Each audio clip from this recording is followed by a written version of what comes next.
সঠিক কোরআন এবং সুন্নাহ থেকে কিছু গাইডলাইন ভিত্তিক কথা বলার চেষ্টা করব ইনশাআল্লাহুল আজিজ।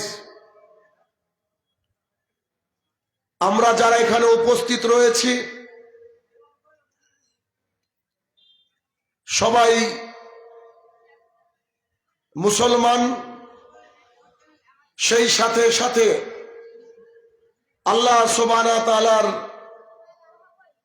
অনুগামী, আল্লাহ সুবহানাহু ওয়া তাআলার শুকরগুজারি, আল্লাহ সুবহানাহু ওয়া তাআলাকে ভালোবাসি, যার জন্য এত লোকের সমাগম এখানে হয়েছে এবং আমরা উপস্থিত হয়েছি। আমরা দিনকে ভালোবাসি বলেই কিন্তু আমরা এখানে এসেছি, দ্বিতীয় কোনো উদ্দেশ্য আমাদের নাই। আমরা এখানে যারা উপস্থিত রয়েছি কোনো একদিন আমাদের মায়ের পেট থেকে ভূমিষ্ঠ হয়ে আল্লাহর জমিনে এক দুই পা করে চলতে চলতে আজকে বড় হয়েছে। এ কথা নিশ্চিত যে কোনো একদিন যেদিন ফরমান জারি হয়ে যাবে আল্লাহর তরফ থেকে, সেদিন মালাকুল মউত এসে আমাদেরকে নিয়ে চলে যাবে। যখন আমাদেরকে নিয়ে চলে যাবে, আমাদের আত্মাটা চলে যাবে আল্লাহ সুবহানাহু ওয়া তাআলার কাছে। ফেরেশতারা পারমিশন চাইবে যে এই আত্মাকে ইল্লিনে নাকি সিজ্জিনে রাখবো। ততক্ষণে এলাকাবাসী সবাই এসে আপনার আমার নিথর দেহটাকে সুন্দর করে পানি দিয়ে গোসল করিয়ে, আতর সেন্ট মাখিয়ে, শুভ্র সাদা একটা কাফনে জড়িয়ে চারজন মিলে কাঁধে করে সেই জায়গায় রেখে আসবে যে জায়গায় রাত্রিবেলায় একা হাঁটলে হৃদয়ে স্পন্দন বেড়ে যায়। সেখানে রেখে আসার পর যেই বাবা 20 বছর যাবত আমাকে কোনো কাজ করতে যায়নি, যেই মা 15 বছর যাবত ভাতটা মাখিয়ে নিজে খাওয়িয়ে দিয়েছে, সেই বাবা এবং মা যেদিন আমি মারা যাব অন্তত পক্ষে একটা রাত আমি আমার সন্তানের পাশে থাকি, এ কথা বলে কোনো মা বাবা আমার আপনার পাশে থাকবে না। যে ইমাম সাহেবকে ভালোবাসেন, যার পেছনে সালাত আদায় করেন, সেই ইমাম সাহেব আপনার জানাজা পর্যন্ত অপেক্ষা করবে। জানাজা হয়ে গেলে তিনিও তার কাজে ব্যস্ত হয়ে যাবেন। যাদের সাথে স্কুল কলেজ থেকে এসে খেলাধুলা করার জন্য বেরিয়ে যান, যাদেরকে আপনি বলেন ফ্রেন্ড সার্কেল, সেসব বন্ধুরা আপনার কবরের পাশে দাঁড়িয়ে দোয়া করার জন্য যতটুকু সময় নেই অতটুকু সময়, তারপরে তারাও চলে যাবে। পৃথিবীর কোন রক্তের বন্ধন, কোন আত্মীয়তা, কোন রিলেশন আপনার সাথে কবরে যাবে না এবং আপনার কবরের উপরে থাকবে না। এটা হচ্ছে বাস্তবতা। যদি তাই হয়, দুনিয়ার বুকে বিপদে পড়লে আপনি আপনার বাবাকে ফোন দিতেন, বন্ধুকে ফোন দিতেন, নেতাদেরকে ফোন দিতেন। কবরের মধ্যে যখন আপনি আমি শায়িত থাকবো তখন আমাদের কাছে কোনো ফোন থাকবে না, থাকবে না ইন্টারনেট কানেকশন, থাকবে না ওটিজি কোনো প্লাগ, থাকবে না কমিউনিকেশনের কোন রকমের কোনো মাধ্যম। অতএব আমি জানিয়েছি তাই নিয়ে কথা বলতে হবে দুজন ভয়ঙ্কর ফেরেশতার সাথে। রাসূলুল্লাহ সাল্লাল্লাহু আলাইহি ওয়াসাল্লাম বলছেন একজনের নাম হচ্ছে নাকির, অপরজনের নাম হচ্ছে মুনকার। তাদের অন্তর খুব শক্ত, তারা দেখতে কালো, তাদের চোখ হবে নীল বর্ণের। তারা কবরে এসে আপনাকে একটা সেকেন্ড দেরি করবে না, সঙ্গে সঙ্গে আপনাকে উঠে বলা হবে মান রাব্বুকা, তোমার সৃষ্টিকর্তাকে। সঙ্গে সঙ্গে আপনাকে দ্বিতীয় প্রশ্ন করা হবে আপনি কোন ধর্মের উপরে ছিলেন। দ্বিতীয় প্রশ্নের উত্তর দিতে না দিতেই তৃতীয় প্রশ্ন ছুড়ে দিবে মান মাহাজা রাজুল আল্লাজি বয়ুসাফিকুম, অথবা মান নাবিউকা। উত্তর যদি দিতে পারেন, কবরের জন্য, কবরের জীবনটা আপনার আমার জন্য যদি আমরা উত্তর দিতে পারি, সেটা হবে জান্নাতের বিছানাময়। রাসূলুল্লাহ সাল্লাল্লাহু আলাইহি ওয়াসাল্লাম বলছেন যদি মানুষ উত্তর দিতে পারে তাহলে উপর থেকে একজন ঘোষণাকারী ফাউনুদি মিনাদি মিনাস সামা, আল্লাহর তরফ থেকে একজন ঘোষণাকারী বলবে ফাফরিসুহু মিনাল জান্নাহ, তার জন্য জান্নাতের বিছানা বিছিয়ে দাও। ওয়া লিবাসু মিনাল জান্নাহ, তার জন্য জান্নাতের একটা পোশাক পরিয়ে দাও। ওয়া ইফতাহু লাহু বাবান মিনাল জান্নাহ, তার জন্য জান্নাতের একটা গেট খুলে দাও। সেই ব্যক্তি বলবে আমি দুনিয়াতে ফিরে যেতে চাই, আমি আমার রিলেটিভকে বলতে চাই আমি কত ভালোবাসি। সেই ব্যক্তি অন্য হাদিসে বলছে আমাকে একটু অজুর পানি দাও, আমি একটু অজু করে সালাত আদায় করতে চাই। সেই ব্যক্তি বলবে আমি আমার রিলেটিভ যারা ছিল তাদের কাছে ফিরতে চাই। ফেরেশতা বলবে তুমি এখানে ঘুমিয়ে থাকো, এখান থেকে রিটার্নের কোনো রাস্তা নেই। বাসর রাতে যেমন করে দুলা দুলানকে কেউ ডিস্টার্ব করে না, তোমাকে কেউ ডিস্টার্ব করবে না, তুমি উঠবা কিয়ামতের দিন। একই হাদিসের অপর পক্ষে যারা আমরা সালাত আদায় করি না, ইসলামের বিধান পালন করি না, দ্বীন ইসলামকে নিজের জীবনের গাইডলাইন বানায়নি, তাদেরকে একই প্রশ্ন করা হবে, উত্তর হবে হা হা লা আদরি, we have no capacity to give the answer.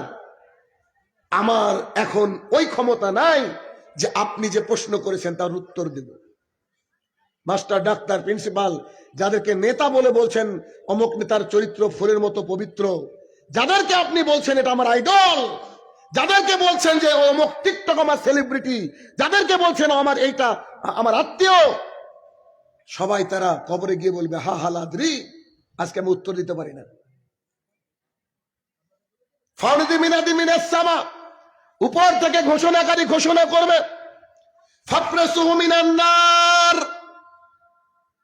জাহান্নামের বিছানা বিছিয়ে দাও। কবরের মধ্যে কিয়ামতের মাঠ বাকি, জাহান্নাম বাকি। রাসূল সাল্লাল্লাহু আলাইহি ওয়াসাল্লাম বলছে তার জন্য জাহান্নামের বিছানা বিছিয়ে দেওয়া হবে। জনাব, এলাকার মানুষ কৃষক, তাই না? গম আবাদ করেন, ধান আবাদ করেন। যেহেতু আমি একজন কৃষকের সন্তান, আমি এটুকু জানি যে আমাদের দেশে যখন গম কাটা হয় তো ওই যে গমের এগুলোকে লাড়া বলা হয়, লাড়া, এগুলাকে পোড়ানোর জন্য যখন আগুন দেওয়া হয়, আমাদের জমিটা ওই যে সাদা একটা কি দেখা যাচ্ছে অত দূর, ওইখানে আগুন দেওয়া হয়েছে। একজন মানুষ সাইকেল নিয়ে অথবা হেঁটে রাস্তা দিয়ে যাচ্ছে, ওই আগুনের উত্তাপটা যেন মুখে লেগে মুখটা পুড়ে যাবে। কৃষকরা ভালো বুঝছেন, তাই না? রাসূল সাল্লাল্লাহু আলাইহি ওয়াসাল্লাম বলছে পৃথিবীর এই আগুন যেটা তোমরা দেখছো, তাকে আরো 69টা আগুন দিয়ে একসাথে করো। পৃথিবীর যে আগুন আমরা দেখছি, যে আগুন লেগে গেলে হাজার হাজার দমকল নিভাতে পারে না, যে আগুন এখন হলিউডকে জ্বালাচ্ছে, এই আগুনকে আরো 69 দিয়ে গুণ করলে এমন কঠিন আগুন হবে যে আগুন নিজে পুড়তে পুড়তে কালো হয়ে গেছে, সেই আগুন দিয়ে বিছানা বানানো হবে। আমি এখানে আটকে গেলাম কেন? আমি হাদিসের বাকি অংশ বলবো, তবে আমি এখানে আটকে গেলাম কেন, কি কারণে আটকে গেলাম? আল্লাহ তাআলার জমিনে সবচেয়ে শ্রেষ্ঠ মানুষ হচ্ছে নবী রাসূলরা, তারপরে সবচেয়ে শ্রেষ্ঠ মানুষ হচ্ছে সাহাবায়ে কেরাম। সাহাবায়ে কেরামের মধ্যে অন্যতম শ্রেষ্ঠত্বের তালিকা যারা রয়েছে, তাদের মধ্যে অন্যতম টপ অফ দা লিস্টে রয়েছেন রাসূল সাল্লাল্লাহু আলাইহি সাল্লামের অন্যতম একজন বিশেষ সাহাবী, যাকে রাসূল সাল্লাল্লাহু আলাইহি সাল্লাম জান্নাতের সার্টিফিকেট দিয়েছেন একই মজলিসে বসে 7 বার। তার নাম হচ্ছে কি বলেন দেখি? উসমান রাদিয়াল্লাহু তাআলা। এত দান তিনি করতেন, আল্লাহর জন্য এত ব্যয় করতেন। তাকে দুনিয়াতে থাকতে কত সার্টিফিকেট দেওয়া হয়েছে? এক মজলিসে বসে 7 বার তাকে সার্টিফিকেট দেওয়া হয়েছে। সেই উসমান রাদিয়াল্লাহু তাআলার চাকর হানি বলছেন, উসমান, আমি আপনাকে জান্নাতের কথা বলতে শুনেছি, জাহান্নামের কথা বলতে শুনেছি, কিন্তু কবরের পাশে দাঁড়ালে আপনি এমন করে বাচ্চার মতো কাঁদেন, ঘটনা কি বলেন তো? জাহান্নামেরও কথা বলেন, জান্নাতেরও কথা বলেন, কই চোখে পানি দেখেনি কোনোদিন, কিন্তু কবরের কাছে দাঁড়ালে একেবারে বাচ্চা ছেলের মতো কাঁদতে লাগেন, ঘটনা কি বলেন তো? তখন তিনি বলছেন, আমি শুনেছি মুহাম্মদ সাল্লাল্লাহু আলাইহি ওয়াসাল্লাম আমাকে বলেছে আখিরাতের প্রথম মঞ্জিল হচ্ছে কবর, যে কবরে বেঁচে গেল আখিরাত তার সুন্দর হবে, যে কবরে আটকে গেল তার ভাগ্যে খারাপ আছে। আমি মুহাম্মদ সাল্লাল্লাহু আলাইহি ওয়াসাল্লাম বলছি কবরের চেয়ে ভয়ঙ্কর জায়গা আমি মুহাম্মদ সাল্লাল্লাহু আলাইহি ওয়াসাল্লাম দেখিনি। কি দিয়ে বুঝাবো আপনাকে কবর কত ভয়ঙ্কর জায়গা? যিনি কবরে বাঁচবেন এ কথা সত্য, যিনি জান্নাতের সার্টিফিকেট প্রাপ্ত, তিনাকে কি কবরে জ্বালাতন করা হবে? নিশ্চিত হবে না। তিনি কবর দেখলে কাঁদতেন, আর আপনি আমি কবর দেখলে হালুয়া রুটির কথা মনে পড়ে। আছে না? বিদাতি এলাকার মানুষ শুক্রবার আসলে মানে আজকে আছে গোস্ত। পাবলিক কোথায় গিয়েছে? এদেরকে ধর্ম বুঝাতে বলতে আমরা শেষ হয়ে গেলাম। যদি এতদিন একটা কুকুর, সিগাল, বানরকেও বুঝাতাম, তাও বোধহয় পোষ মানে। সেদিন দেখলাম ফারিক নায়ককে, ডক্টর জাকির নায়ককে বাঘকে খাবার দিচ্ছে। আল্লাহ সুবহানাল্লাহ, বাঘকেও মানুষ বশ মানিয়েছে, কিন্তু বিদাতিকে মানুষ করতে পারলাম না। শোনেন, আমি যে হাদিস বলছিলাম, আগের হাদিসে একটু ফিরে যায় আপনার কাছে। তাকে কবরে কি বলা হচ্ছে? ফাফরেসু মিনান নার, তার জন্য জাহান্নামের বিছানা বিছিয়ে দাও। পরের বাক্যে বলেন ও লেবাসু মিনান নার, জাহান্নামের পোশাক পরিয়ে দাও। ওয়াইফতাহু লাহু বাবান মিনান নার, জাহান্নামের দিককার গেট খুলে দাও। তখন সেই ব্যক্তি ফেরেশতার দিকে তাকিয়ে বলবে, জনাব বলছি বলেন না আল্লাহকে যেন কিয়ামতের মাঠ কায়েম না করে, কিয়ামতের মাঠ কায়েম না করে, কিয়ামতের মাঠ কায়েম না করে। কেন? ও বুঝতে পেরেছে, টের পেয়েছে, কেন কবরে যা হচ্ছে, সাইজ হচ্ছে, কিয়ামতের মাঠ না আরো কত ভয়ঙ্কর। আলোচনা সলাতের কবরে গেলাম মানে, জি ওখানে আপনার পীর সাহেব আপনাকে বাঁচাবে না, ওখানে আপনার ইমাম সাহেব আপনাকে বাঁচাবে না, ওখানে আপনার বাবা আপনাকে বাঁচাবে না, ওখানে আপনার মা আপনাকে বাঁচাবে না। ওখানে আপনাকে বাঁচাবে একটাই জিনিস, তরিকাই মুহাম্মদুর রাসূলুল্লাহ সাল্লাল্লাহু আলাইহি সাল্লাম। পৃথিবীর যত তরিকা আছে, কোন তরিকা আপনাকে কবরে বাঁচাবে না। তবে একজন শুনেছি বাঁচিয়েছিল, নাকির আর মুনকার এসেছে, একজন ব্যক্তিকে এসে বলছে মান রাব্বুকা। তখন বলছে তোর এত বড় সাহস, তুই বলছে মান রাব্বুকা, তুই চিনিস আমি কে? স্যার আপনি কে? আমি বড় পীর আব্দুল কাদের জিলানী রহমতুল্লাহ আলাইহি। তুই তোর আল্লাহর কাছে যা, যে বল যে কাকে, মানে এই কথা প্রশ্ন করতে সবাইকে প্রশ্ন করা যায়, বেয়াদব কথাকার, আল্লাহর কাছে চল। নাকির আর মুনকির আল্লাহর কাছে যেতে শুরু করেছে, তো খপ করে একটা হাত চেপে ধরে বলছে তুই দাঁড়া, একজন যাক। আমি কি অত বোকা নাকি বড় পীর সাহেব? ঘটনা শোনা যায় কি যায় না? একেবারে নগদ মিথ্যা কথা, নগদ মিথ্যা কথা। আমরা যেন আয়েশা রাদিয়াল্লাহু তাআলা বলছেন আল্লাহ রাসূল সাল্লাল্লাহু আলাইহি সাল্লাম, আপনি যে কবরের কথা বলেন শুনে যে ভেতরটা কেঁপে ওঠে, আমি কি কবরে বাঁচবো? তখন মুহাম্মদ সাল্লাল্লাহু আলাইহি ওয়াসাল্লাম বলছে যার তাওহীদ ঠিক থাকবে সে কবরে শান্তিতে থাকবে। কথা কি বুঝাতে পেরেছে? আম্মা যেন আয়েশা টেনশন করে, আর হুজুর বলছে যে আমার তরিকা গ্রহণ করলে তুমি অটো পাস। হুজুরকে যদি ক্ষমতা থাকতো কবর দিয়ে তারপরে ইন্ডিয়া যেতাম, বুঝলেন? ক্ষমতা তো নাই আমার, কি করবো বলেন? শোনেন, কথা বলি আপনাকে, আলোচনা হচ্ছে সলাতের। আমার সামনে কোরআন, আল্লাহ সুবহানাহু ওয়া তাআলা এই কোরআনের 82 জায়গায় বলেছেন আকিমিস সলাহ, তোমরা সলাত কায়েম করো। কি করো? সলাত কায়েম করো। আপনি ইন্ডিয়া দার্জিলিং দেখার খুব শখ, ইন্ডিয়ার তাজমহল দেখার খুব শখ, পাসপোর্ট করবেন, এনআইডি কার্ডই নাই, পাসপোর্ট হবে? হবে? একজন মানুষ হজ করলো, যাকাত দিল, দিন রাত দান করে, তার স্ত্রীর সাথে ভালো ব্যবহার করে, প্রতিবেশীর সাথে ভালো ব্যবহার করে, সব কিছু আছে, এই ব্যক্তি সালাত নেই, সালাত নেই, ব্যক্তি মুসলমানই না। হাদিস তো সামনে পেশ করব, শুনেন। সলাত আল্লাহ সুবহানাহু ওয়া তাআলা কোরআনে বলেছেন 82 জায়গায় আকিমিস সালাত, তোমরা সলাত কায়েম করো। সোজা সাপটা কোরআনুল কারীমের আয়াত, সূরা মুদ্দাসসির আয়াত নম্বর 42 এবং 43। আল্লাহ সুবহানাহু ওয়া তাআলা বলেন মা সালাকাকুম ফিস সাকার, একদল জাহান্নামীকে জিজ্ঞাসা করা হবে তোমরা আজকে জাহান্নামে আসলে কেন? ক্বালু, তারা সেই দিন বলবে লাম নাকু মিনাল মুসাল্লিন, আমরা মুসল্লি ছিলাম না। তার মানে এ আয়াত স্পষ্ট করে দেয় যেই ব্যক্তি মুসল্লি সেই কেবল জান্নাতে যাবে, আর যেই ব্যক্তি মুসল্লি নয় সে ব্যক্তি জাহান্নামে যাবে। একেবারে স্পষ্ট আয়াত।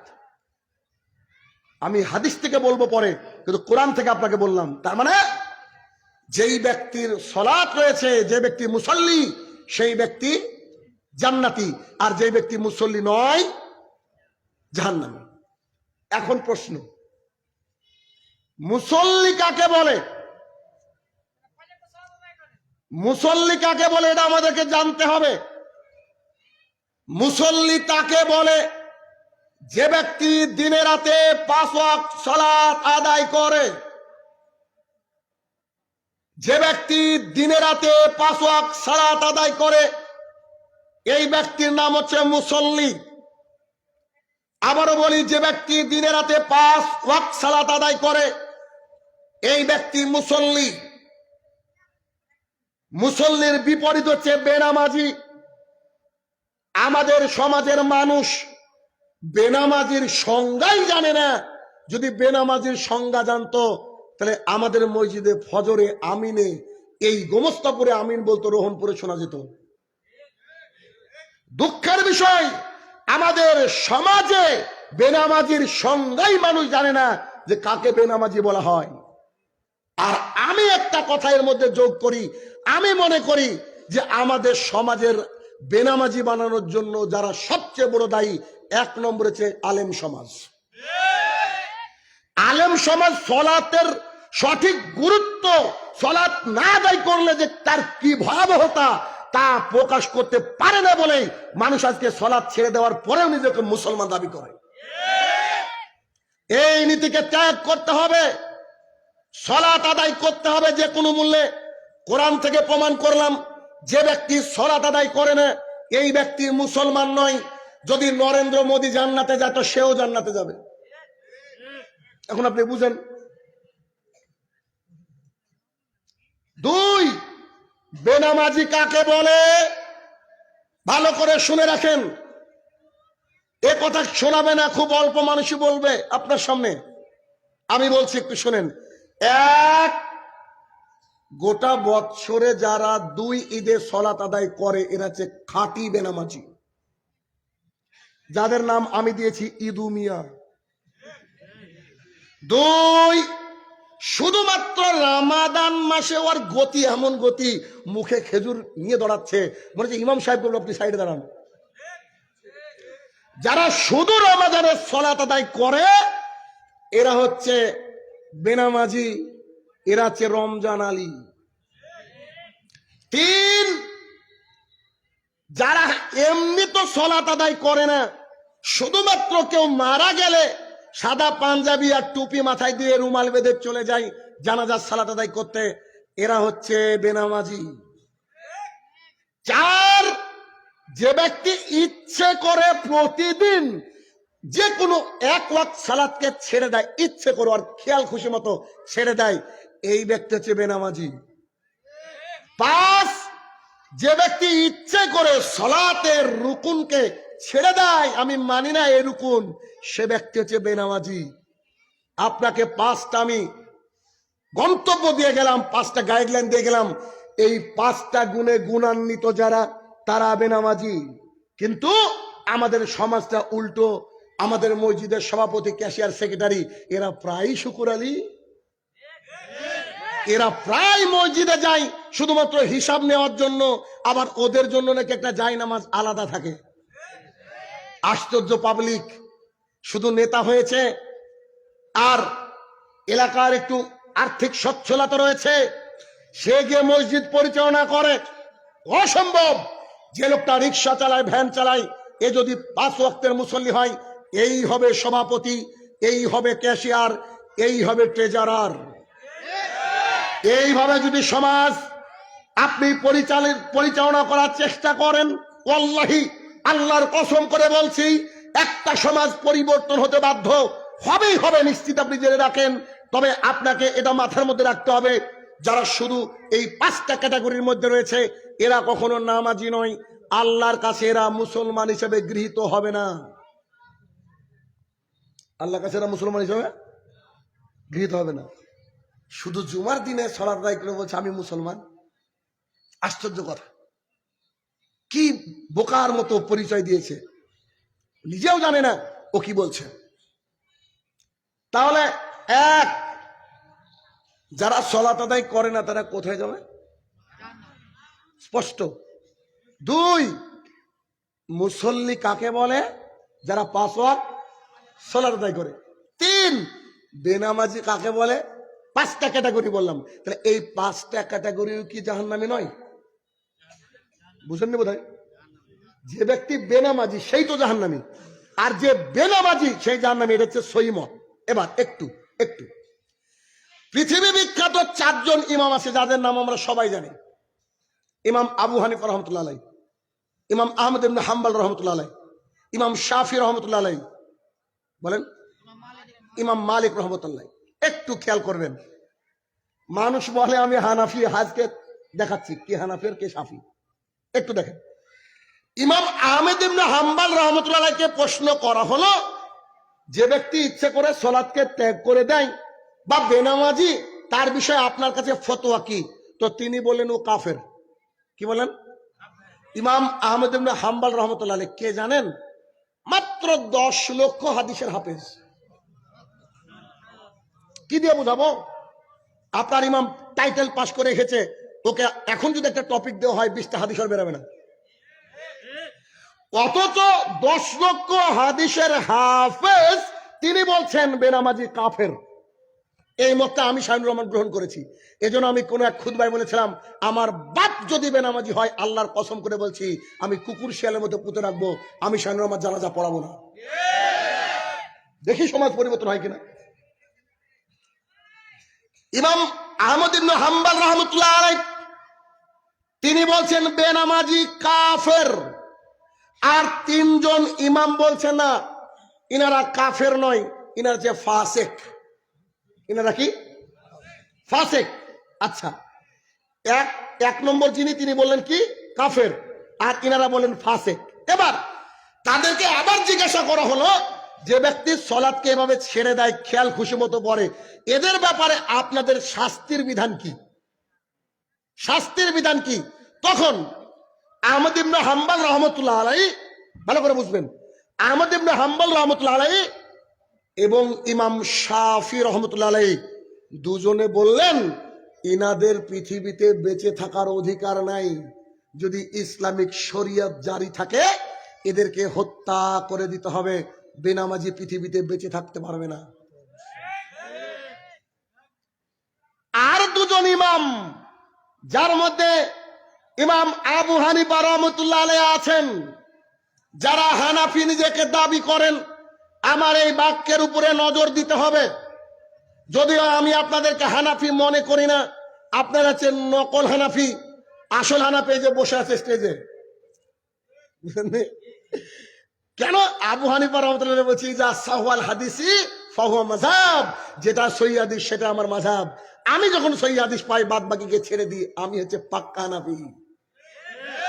যারা সমাজে নকল হানাফি, যারা বলেন ইমাম আবু হানিফা রহমতুল্লাহ এক অজুতে 40 বছর সালাত আদায় করেছেন, সেই নকল হানাফিদেরকে বলছি, তিনি বলছেন আর আরেকজন ইমাম, এই 2 জন ওনারা বলছেন কেউ যদি সালাত আদায় না করে তাকে জেলখানার মধ্যে বন্দি করে দিতে হবে, অতক্ষণ মারতে হবে যতক্ষণ বলে আরে ছেড়ে দাও ছেড়ে দাও ছেড়ে দাও, আমি এখন থেকে জীবনের নামাজ ছাড়বো না, আমি এখন থেকে নামাজ পড়বো।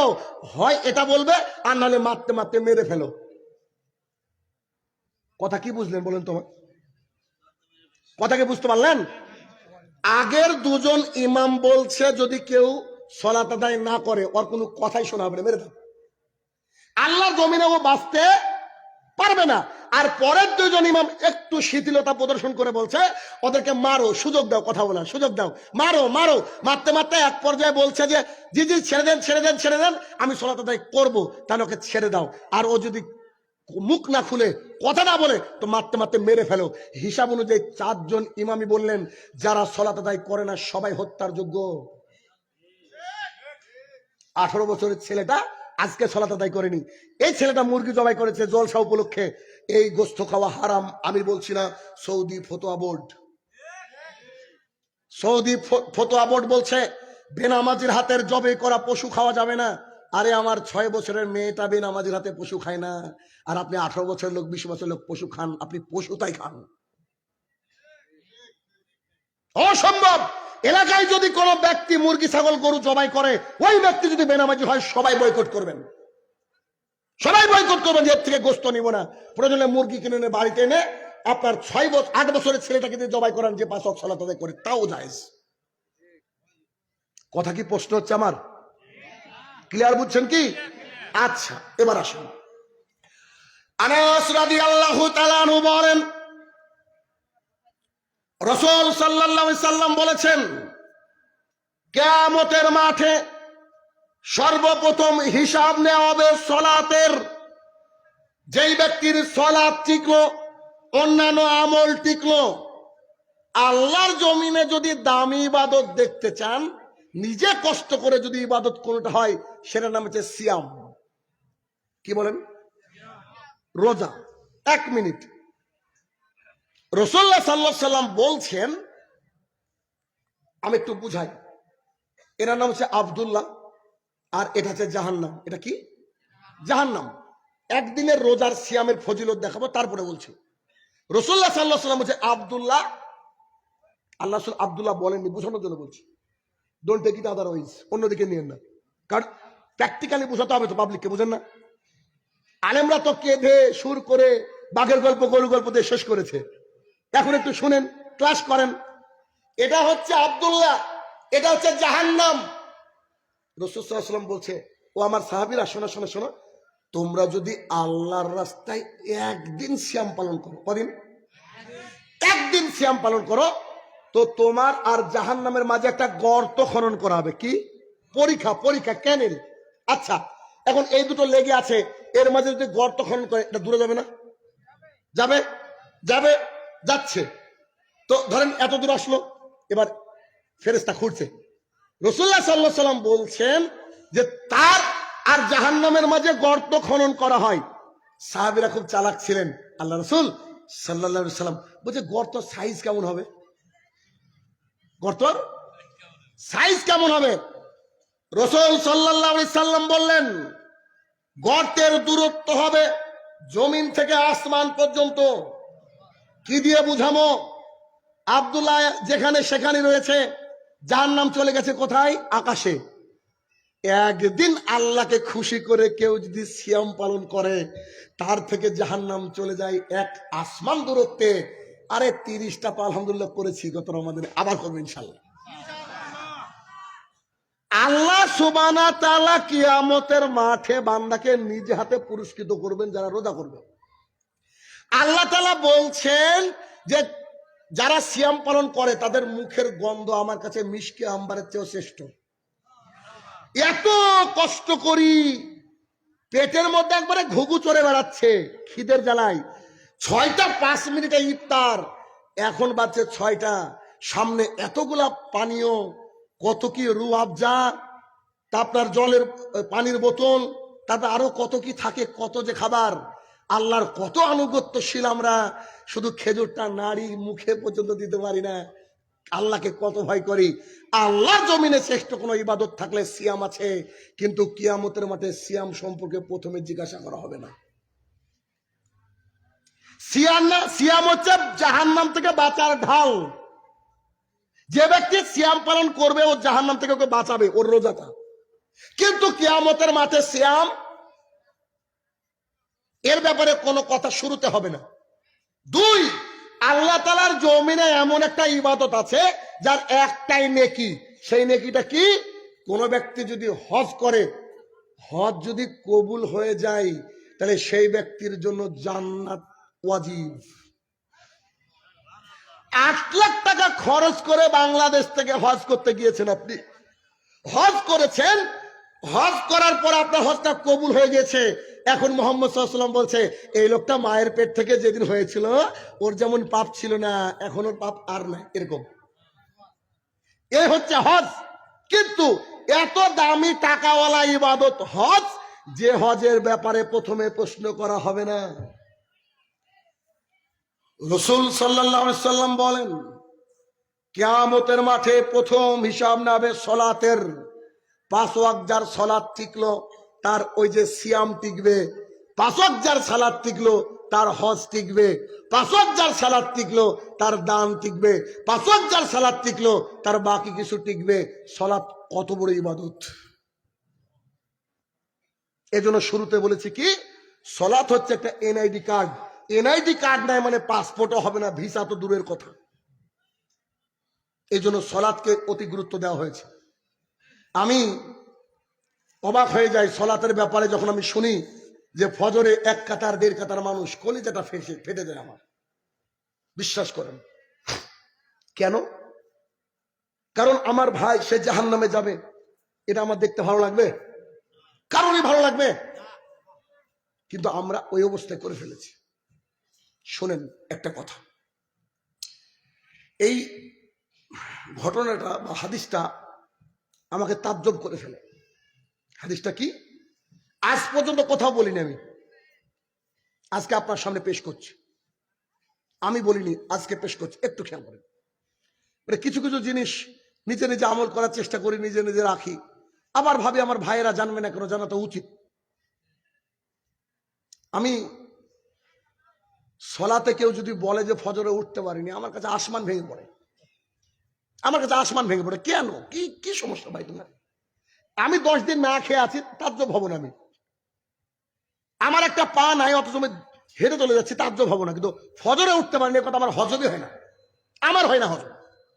এই আজকে যে হাদিস আমি এখন পেশ করব, এইটা শোনার পরে দেখি আপনার অন্তর কি বলে। আতা রহমতুল্লাহ আলাই বলেন, আতা একজন ব্যক্তির নাম, তবেই আতা রহমতুল্লাহ আলাই বলেন, আমি এবং ইবনু উমাইর দুইজন আম্মাজান আয়েশা রাদিয়াল্লাহু তাআলা আনহার ঘরে প্রবেশ করলাম। প্রবেশ করার পরে বললাম, আম্মাজান, বলছি আপনি আমাদেরকে এমন একটা আশ্চর্য জিনিস শোনান যেটা আপনি আল্লাহর রসুলের মধ্যে পেয়েছেন। সাহাবী তাবেঈনদের টার্গেট কি ছিল, কি সুন্দর দেখেন। আর আমাদেরকে পেলে আপনারা কি করেন? নাভির নিচে নাকি বুকের উপরে হাত বন্ধ, টাকা নাকি চাল দিয়ে ফিতরা দিব। তারা ঢুকে কি প্রশ্ন করেছে যে আপনি আল্লাহ রসুলের মধ্যে আশ্চর্য একটা জিনিস পেয়েছেন, যেটা আপনার আশ্চর্য লেগেছে, আপনি আমাদেরকে শোনান না? তখন আম্মাজান আয়েশা রাদিয়াল্লাহু তাআলা কাঁদতে লাগলেন। কিছু মনে পড়েছে? কাঁদতে লাগলেন।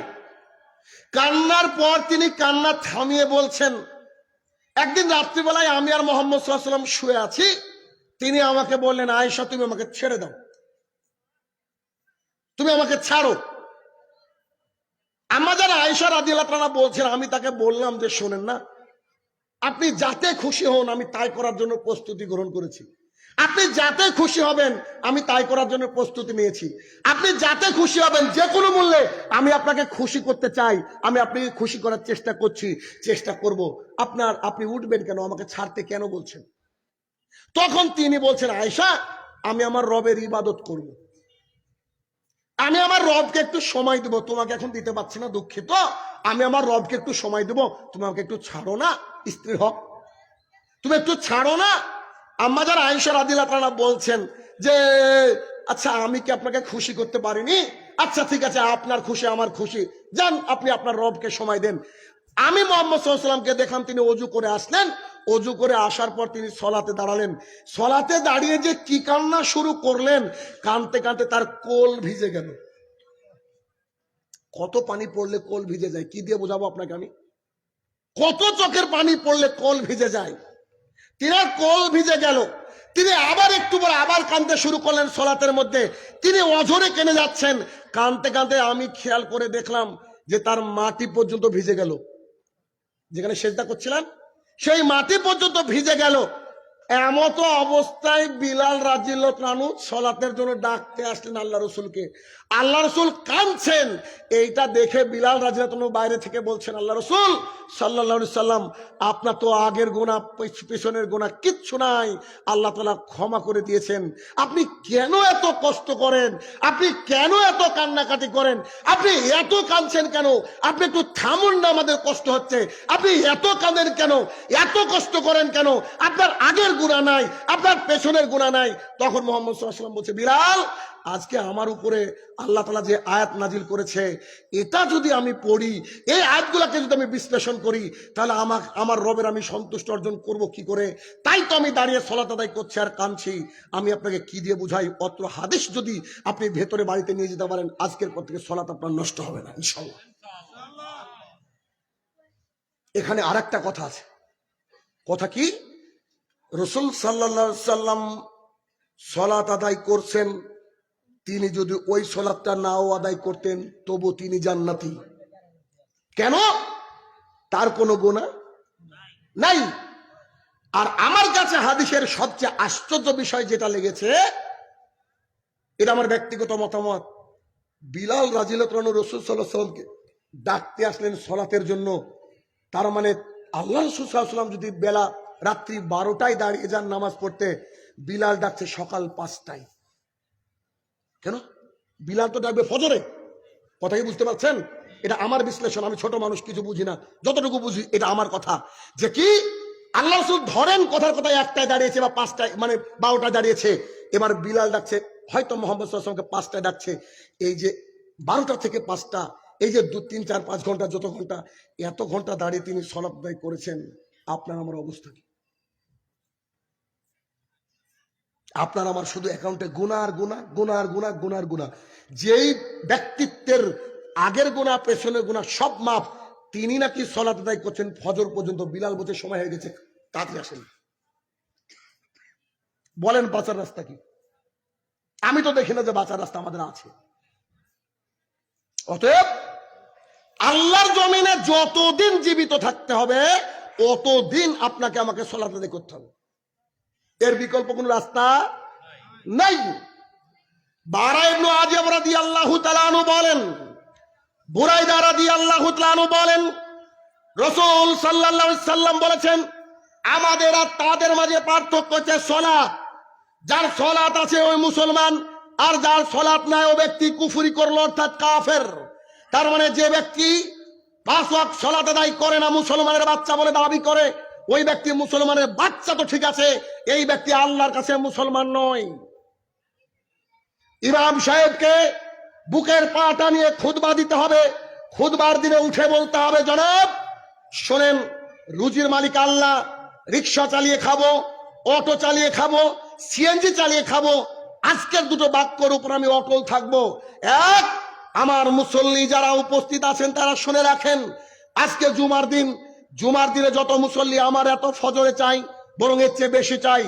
আমি একটা কথা আজকে বলতে চাই, ইমাম সাহেব এভাবে এই গতিতে বলবে, এক, যে ব্যক্তির বাড়িতে সবাই 5 ওয়াক্ত সালাত আদায় করে না, ওই ব্যক্তির বাড়ির যদি কারোর বিয়ে লাগে, আমি ইমাম সাহেব তার বিয়ের পড়াতে যাব না। 2, বেনামাজি যদি মারা যায়, যারা আমাদের মসজিদের আন্ডারে, ওরা যদি মারা যায়, আমি ইমাম সাহেব তাকে কুকুরের মতো পুঁতে রাখবো। কেন? তার জানাজা করাবো না, কারণ মুসলমানের জানাজা হয়, অমুসলমানের না। যদি বলেন কুকুরের মতো পুঁতে রাখবেন কেন? এটা কুকুর মারা গেলে পচে দুর্গন্ধ বেরায়, সমাজের ক্ষতি করে, তাই ও পচে দুর্গন্ধ হবে, সমাজের ক্ষতি করবে, তাকে পুঁতে রাখবো কুকুরের মতো। এই আইন যদি জারি করতে পারেন, ওয়াল্লাহি আল্লাহর কসম করে বলছি, ফজরে 100তে 100 মুসল্লি পাবেন। যদি বিশ্বাস না হয়, চাপায়ের বর্ডার পার করে একদিন শাহিনুর রহমানের মসজিদে যাবেন, বুকের উপরে হাত রেখে বলে যাচ্ছি, আমার মসজিদে 100তে 100 মুসল্লি ফজরে উপস্থিত। কারণ আমার মসজিদের ইমাম আমি। আপনি আমার কোরআন তেলাওয়াত অশুদ্ধ ধরেন, আপনি আমার মাখরাজ খুঁজেন, আপনি জানেন কি কষ্টে আমরা দাওয়াতি কাজ করি। ঘরে ঘরে মাদ্রাসা, ঘরে ঘরে আলেম। আপনি ব্রাদার রাহুলের ভুল ধরেন যে মাখরাজ ভুল। আরে ভাই, আমাদের সাথে কেউ ছিল না। আমরা যখন হেদায়েত পেলাম, হেদায়েত পাওয়ার পরে আমরা দেখলাম যে 12 তাকবীরে ঈদের সালাত, আরে 6 তাকবীরে মেনে নি কি করে গো? আম্মা জান আয়েশা রাদিয়াল্লাহু তাআলা বলছেন, মুহাম্মদ সাল্লাল্লাহু আলাইহি ওয়াসাল্লাম বলেছেন, এই শোনো, ইহুদি খ্রিস্টানরা খুব রাগ করে সালাম আর আমিন শুনে, তোমরা বেশি বেশি সালাম দাও আর আমিন বলো।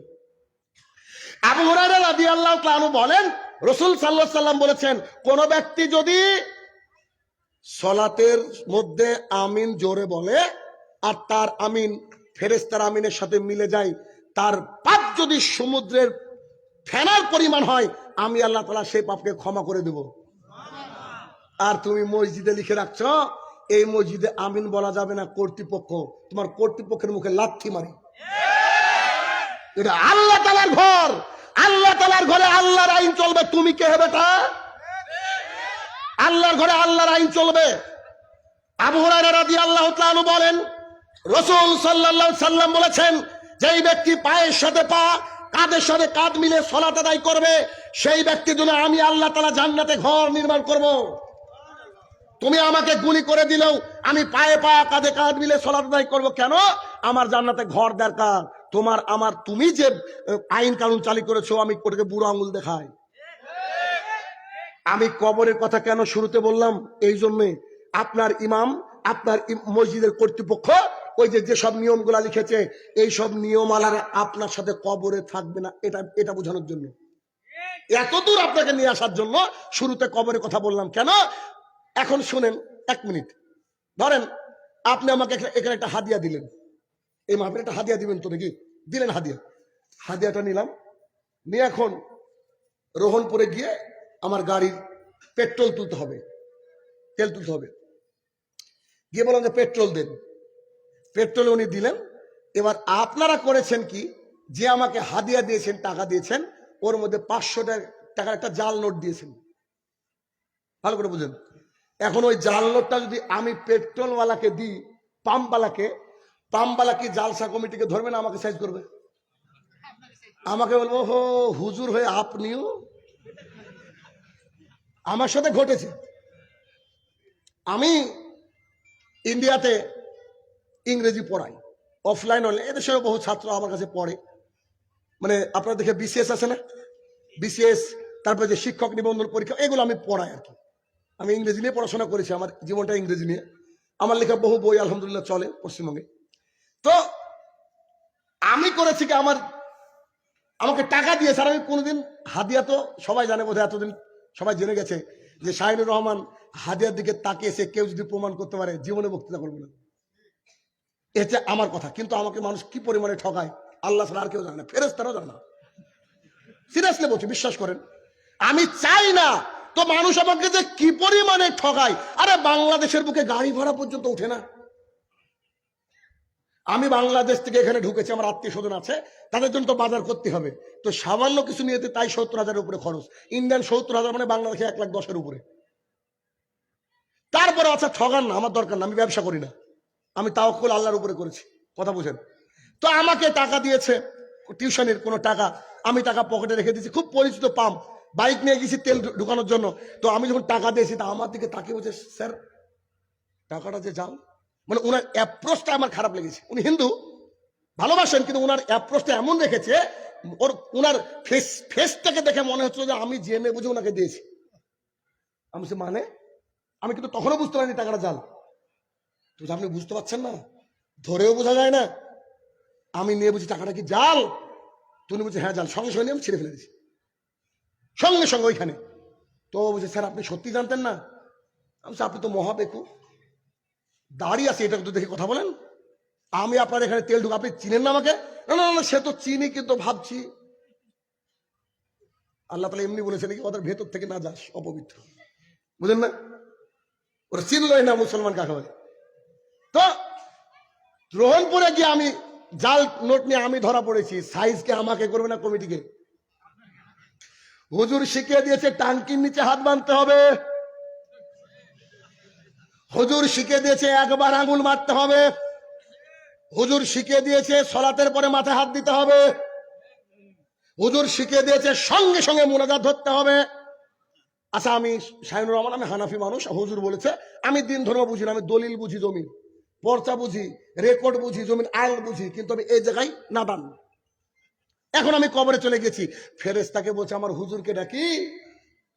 ফেরেশতা বলবে, তোর হুজুরকে ওদিকে সাইজ করা হচ্ছে, তোকে আগে সাইজ করে। বলেন, বলবে কি বলবো না? কারণ তরিকা আল্লাহর জমিনে চলবে না। ধর্মের ব্যাপারে মুহাম্মদ সাল্লাল্লাহু আলাইহি ওয়াসাল্লামের তরিকা বাদ দিন। এক আশ্চর্য ঘটনা সৌদি আরবের, আপনাকে আমি কি করে বুঝাবো এই ঘটনা। এক লোক করেছে কি, বাংলাদেশ থেকে গিয়েছে। বাংলাদেশ কি ইন্ডিয়ার? বাঙালি। তো আমি অফিসে বসে আছি, সৌদি আরবে ছিলাম দীর্ঘদিন। আমি অফিসে বসে আছি, এক বাঙালি সলাত আদায় করেছে। সলাত আদায় করার পরে দোয়া করেছে এভাবে। এখন এক সৌদিয়ান ওকে ধরেছে। এখন সৌদিয়ান আরবিতে কথা বলে, আর বাঙালি বাংলাতে কথা বলে। দুজনের কেউ কারো কথা বোঝে না। তো ওকে বলছে তাল আনা সওয়া সওয়া, এও বুঝে না। তাল আনা সওয়া সওয়া, আমার সাথে সাথে চল।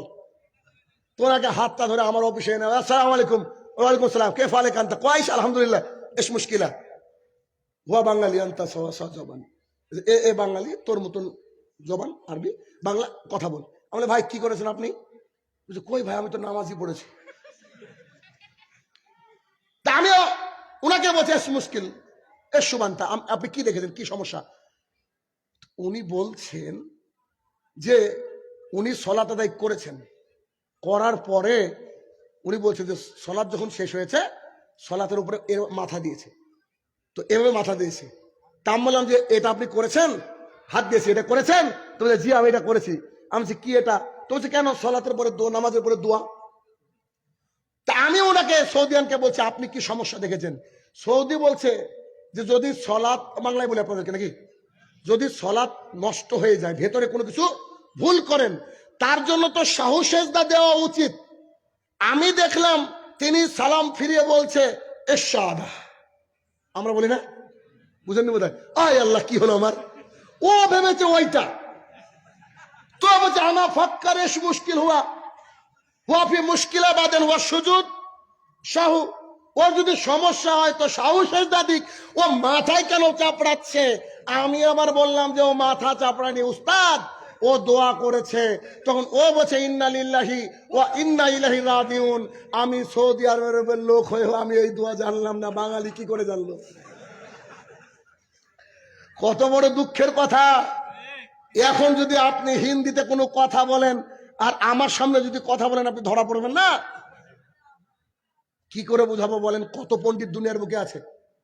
আমাদের মুর্শিদাবাদের লালগোলা বলে একটা জায়গা রয়েছে, লালগোলায় মাহফিলে গিয়েছি, ইনার মতো বয়স্ক দুজন ব্যক্তি এসে বলছে আপনি সৌদি আরবে গিয়েছেন? জি। আপনি আরবি জানেন? জি। একটু আরবিতে কথা বলেন তো। তাহলে কি বলবো, আপনি বলেন, ওটাকে আমি বলে দিচ্ছি। না জাতামাতা বলেন। একটা কথা বললাম আরবিতে, তো বলছে শোনেন আমি সৌদি আরবে হজ করতে গিয়েছিলাম, আমার একটা জিনিস খুব খারাপ লেগেছে, তাই আপনাকে বলছি। তো বলেন কি খারাপ লেগেছে? সৌদি আরবের মানুষ কিন্তু আরবিটা ঠিকঠাক জানে না। আমি ভাবলাম যে ট্রেনের চাকায় পাম দেওয়া লোক কোথা থেকে আসলো, মনে মনে ভাবছি যে ট্রেনের চাকায় পাম দেওয়া লোক কোথা থেকে আসলো।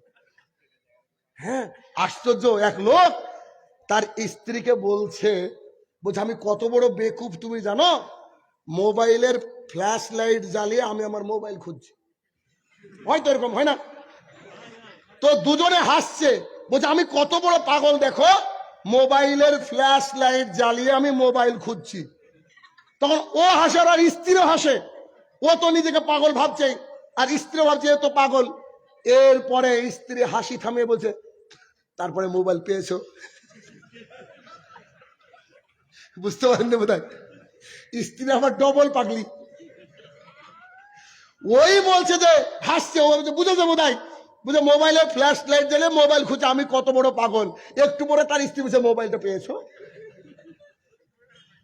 তো আমি বললাম যে আপনি কি ভুল ধরেছেন? তো উনি বলছেন খুয়াইশ মানে কি? আমি যে খুয়াইশ না, এটা তো আমি জানি না। বুঝছেন না? আমি যদি আপনাকে বলি আপনি কেমন আছেন, আপনি বলুন আলহামদুলিল্লাহ, কিন্তু আমি ওনাদেরকে জিজ্ঞাসা করলাম আপনি কেমন আছেন, ওরা বলছে খুয়াইশ খুয়াইশ। আমি বললাম হো হো, আপনি শুনতে ভুল করেছেন, আমি আপনাকে বুঝাই। আমি আপনাকে বললাম আপনি কেমন আছেন, আপনি উত্তর দিতে পারেন চলে যাচ্ছে, বলেন আমরা চলে যাচ্ছে। 2 আলহামদুলিল্লাহ, 3 আল্লাহর রহমতে ভালো আছি, 4 100তে 100। আমরা বলি কি বলি না? অনেকে আবার কথাও বলে না, এই করে ভালো আছে বলে কিনা। আমি বললাম যে ওরা সৌদি আরবের মানুষ আর আপনি বোকার মতো ভুল ধরেছেন। ওনাদেরকে যদি কেউ জিজ্ঞাসা করে যে কে ফালে কান্তা, আপনি কেমন আছেন, তো ওনারা উত্তর দেয় আলহামদুলিল্লাহ আনা কুয়াইস। খুয়াইশ না, আনা কুয়াইস মানে ভালো, আনা মিয়া ফিল মিয়া, 100তে 100। তখন বলছে ওহো তাহলে ওরাই ঠিক আমি ভুল। বুঝতে পারেননি? তো আপনাদেরকে এটুকুই বোঝাতে চাইছি যে যে দিন ইসলাম সৌদি আরব থেকে গোটা বিশ্বে ছড়িয়েছে, সেই দেশের মানুষই ভালো বুঝবে নাকি আমরা ভালো বুঝবো? অবশ্যই তারা, কারণ তারা আরবির রুট ফর্মটা বুঝে, কোথা থেকে কি এসেছে এটা তারা খুব ভালো বুঝে। সেই দেশের থেকে আসা কোরআনুল কারীম, সেই কোরআনুল কারীমের মধ্যে এই কথা উল্লেখ আছে যে ব্যক্তি সালাত আদায় করে না সেই ব্যক্তি হচ্ছে কাফের, আর যে ব্যক্তি সালাত আদায় করে না তাকে জাহান্নামে যেতে হবে, একেবারে স্পষ্ট। তাহলে মুসলমান আর কাফের মধ্যে পার্থক্য করে কে? সালাত। আল্লাহর জমিনে সবচেয়ে দামি ইবাদত গুলো সালাতের কাছে এসে একটু নিচে চলে গেছে। কেন? যার সালাত নাই তার কি নাই বলেন? তার দিন ধর্ম যা কিছু আছে এগুলো কোনো কিছু নাই।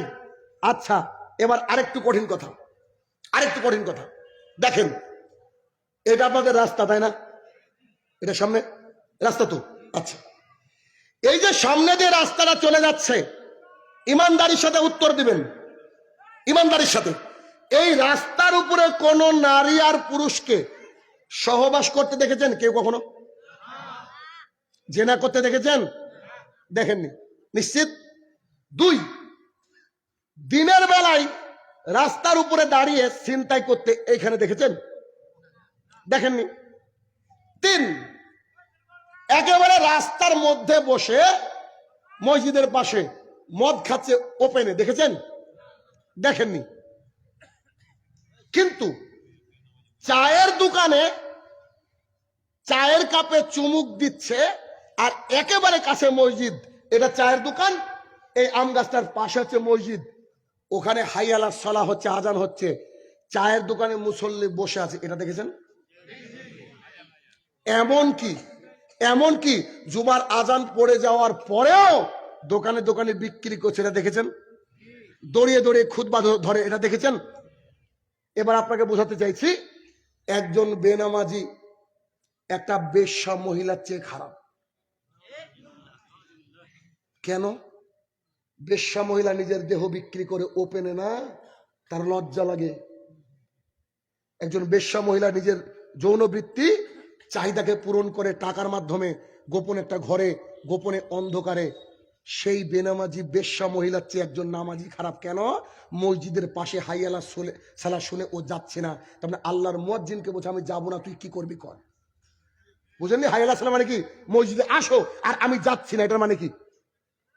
এটা মানে তো আমি অধ্যত্ত আচরণ করছি। একজন বেনামাজি একজন ডাকাতের চেয়ে খারাপ। ডাকাত প্রকাশ্যে মানুষকে লুট করে না, গভীর রাতের অন্ধকারে ডাকাত লুট করে, আর ও প্রকাশ্যে দিবালোকে বসেও সালাতে যাচ্ছে না। একজন মদখোর নেশাখোর পার মাতাল, সে মদ খায় কথা সত্য, গাঁজা খায়, আফিং খায়, হেরোইন খায় কথা সত্য, কিন্তু সে খায় তার থেকে বসে গোপনে ঘরের মধ্যে, গাছের চিপায়, জলির মানে গলির মধ্যে, কোনো কোনো জঙ্গলের মধ্যে বসে খায়, কিন্তু প্রকাশ্যে রাস্তায় খায় না। কিন্তু বেনামাজি একটা এরকম নেশাখোর হিরোইন মদ মাতালের চেয়ে খারাপ। ও সরাসরি চায়ের দোকানে বসে এক হাতে চা আর এক হাতে সিগারেট, আর ওকে হাই আলাস সালাহ বলে ডাকাচ্ছে, তাও মসজিদে যায় না। এর চেয়ে আর কে লজ্জা দিব আপনাকে? আল্লাহ তাআলা যদি আপনার মধ্যে লজ্জার পার্সটা নষ্ট না করে দেন, যদি মরিচা না পড়ে যায়, আজকের বক্তৃতার পর আপনি সালাত ছাড়া তো দূরের কথা, সালাতের জন্য একেবারে ফজরের আগে উঠবেন ইনশাআল্লাহ। কারণ যে কোনো মুহূর্তে পৃথিবী থেকে চলে যেতে হবে, এ কথাই সত্য। যে কোনো মুহূর্তে আসার তো একটা টাইম আছে। কেমন? আমার ইন্ডিয়ান ড্রাইভার বলছে কয় তারিখে আসা হবে? আমরা কেন? বলছে 20 তারিখে বোর সিজার করব। তাহলে যদি 20 তারিখে করি, 7 দিন পর 26 তারিখে আকিকা, এই সময়টায় 2 দিন সময় দিতে পারবো না, কারণ আমি যখন বর্ডার দিয়ে যাব ও গাড়ি নিয়ে চলে আসবে আমাদেরকে নিতে। তো ও আবার আমাকে বলে, মানে ইন্ডিয়াটা আলহামদুলিল্লাহ এই এখান থেকে পার হওয়ার পরের দিন থেকে 17 এপ্রিল পর্যন্ত টানা প্রোগ্রাম, বুঝলেন? মানে মেন কথা, আমি বাংলাদেশে এত সময় দিতে পারি না, তাও বছরের একটা 20-22 দিন সময় নিয়ে আসি, কারণ আমার খুব কাছের কিছু মানুষ আছে তাদেরকে দেখানোর জন্য। এই যে আমার এইসব ভাইরা সব কোথা থেকে ভাই, কি কি ভোলার হাট থেকে কয়েকজন ভাই রেখেছে, ছুটে গেছে। কেন? ওদেরকে 500 টাকা করে দিব আমি নাকি যাওয়ার সময়? না, কেন?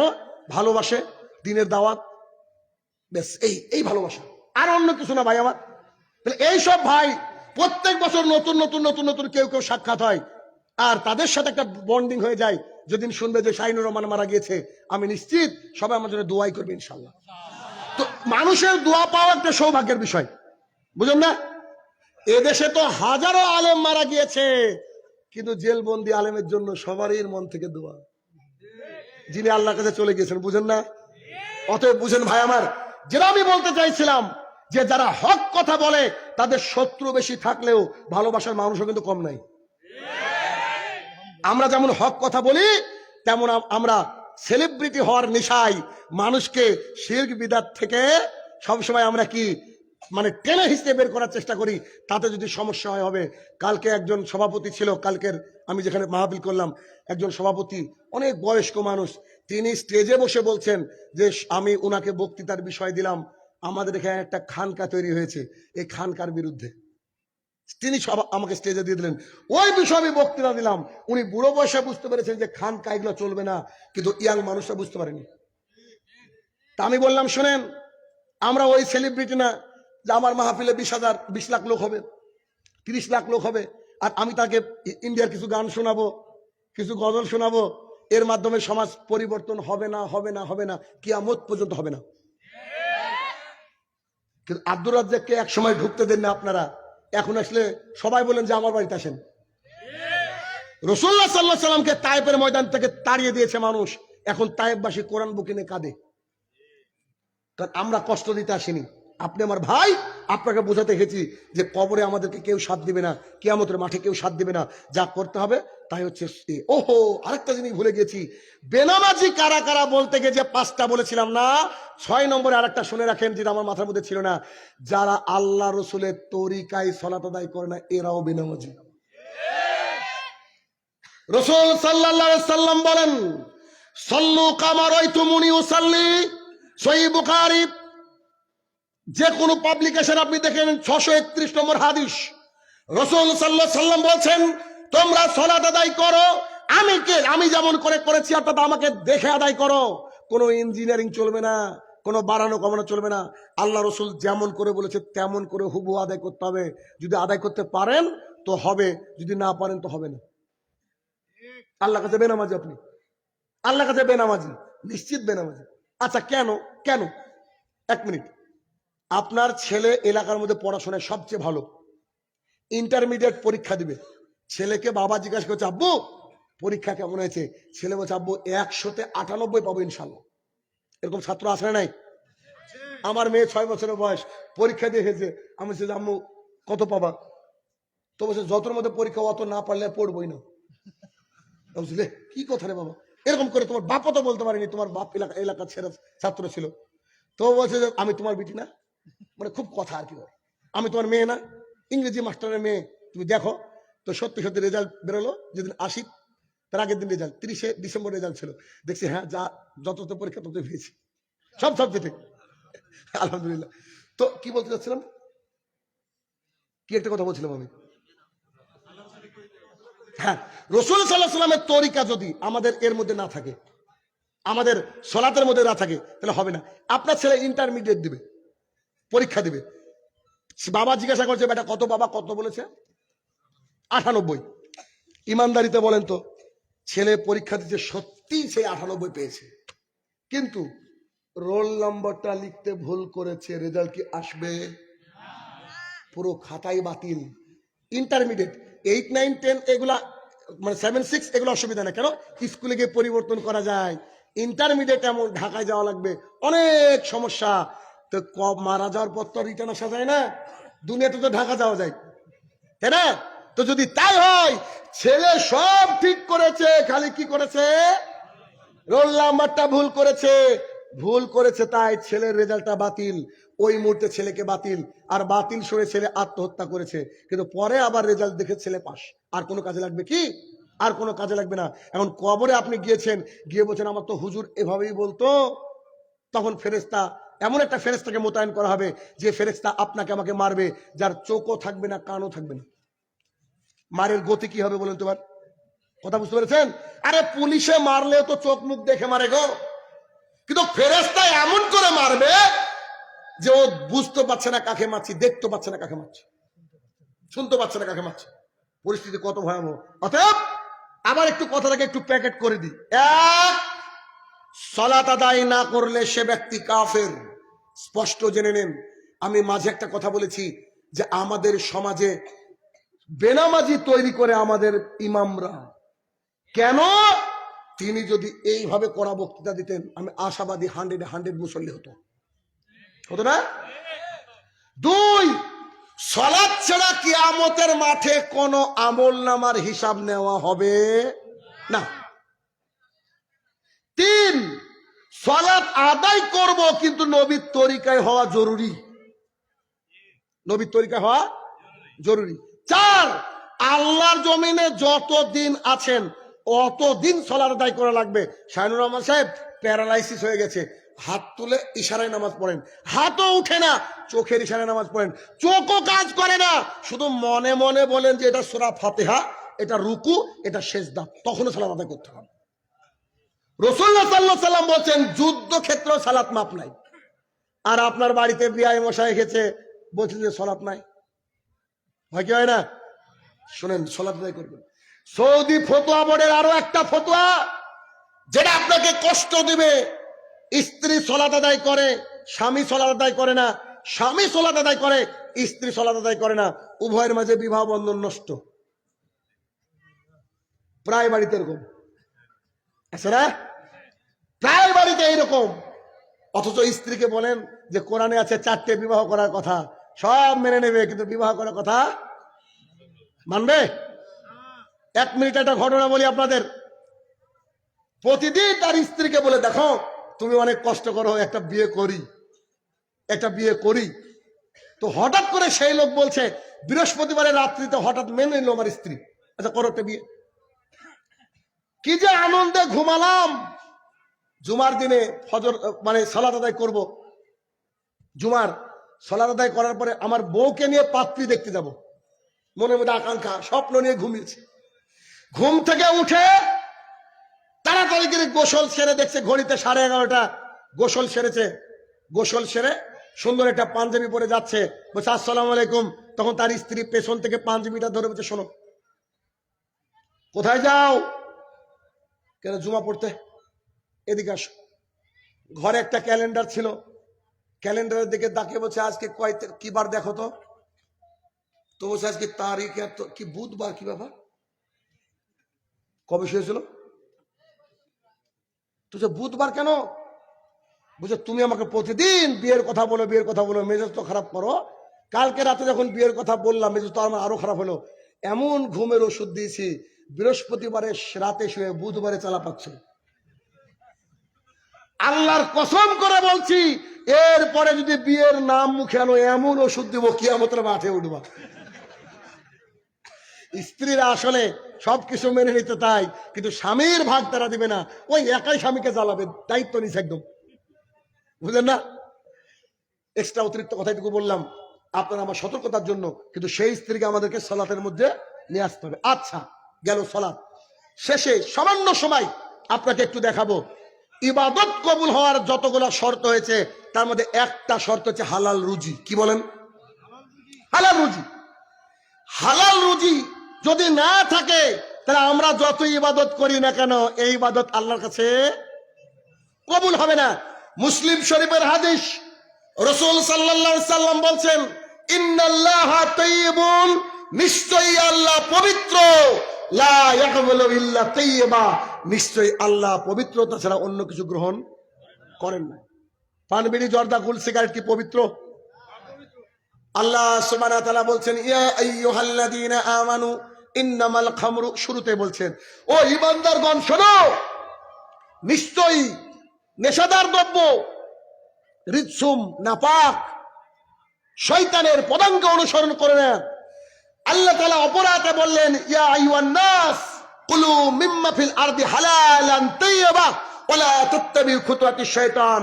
ও মানব সকল, তোমরা শোনো, আমি আল্লাহ বলছি, তো আমার জমিনে যত খাবার দিয়েছে আমি, তার মধ্য থেকে হালাল এবং পবিত্র বেছে বেছে খাও। কি খেতে হবে?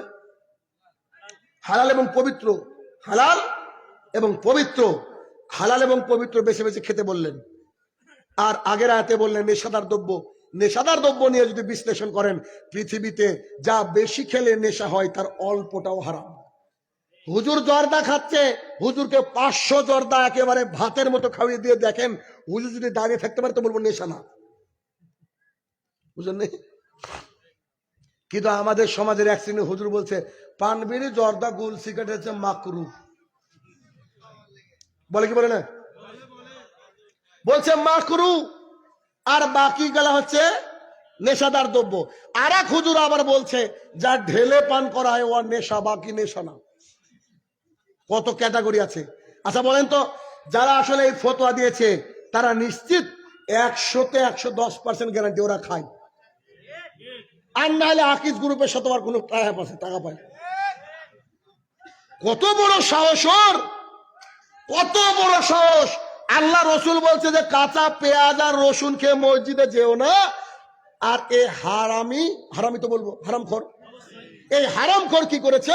পকেটের উপর পকেটে বিড়ি রেখেছে, রুকুতে গিয়ে দেখছে যে 100 আজিজ, 111 আজিজ আছে না নাই? এটা তো আছে আছে।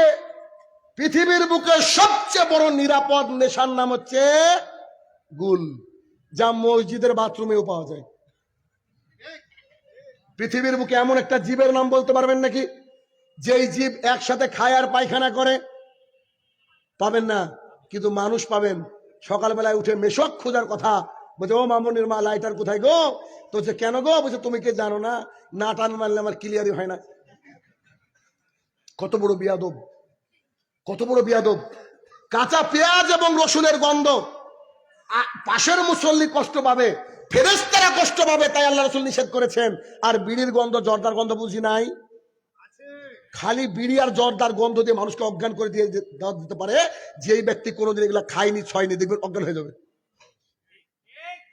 আর মুফতি মাওলানা দরকার হবে না বিড়ি ছাড়ানোর জন্য। আমি একটা তরিকা বলছি, দেখি গোমস্তপুরে মানুষরা মানে কিনা। কারণ কোনো ফতোয়া লাগবে না, একটা কথা বললেই পান বিড়ি জর্দা এই দুনিয়া থেকে উঠে যাবে। সেটা কি? যদি তাদের স্ত্রীরা রাত্রিবেলায় বলো তুই যদি আজকে থেকে বিড়ি জর্দা খৈনি খাস তো তোর সাথে শোয়া বন্ধ। এক রাতে বলে তুই বলো কি শোনা, বিড়ি জর্দা আমি তো চোখে দেখিনি, এ দেখো ব্রাশ করে আনলাম আর যা নিয়েছিলাম সব ফেলে দিলাম।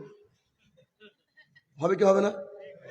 কারণ বউ এমন একটা জিনিস, তাকে খুশি করার জন্য পুরুষ ভারত কেন বিজেপিকে মেরে জবাই করে ইন্ডিয়া চলে যাবে, তারপরে ওখান থেকে এনে দেবে। ওর স্ত্রী যদি এখন বলে আমার বগুড়ার দই দরকার, এখন বগুড়া চলে যাবে। কিসের ডাকাত আর কিসের বাস পাবে, কেউ টেনশনে হেঁটে যাবো তোর কথা বলবে। স্ত্রীকে খুশি করার জন্য স্বামীরা চেষ্টা করে।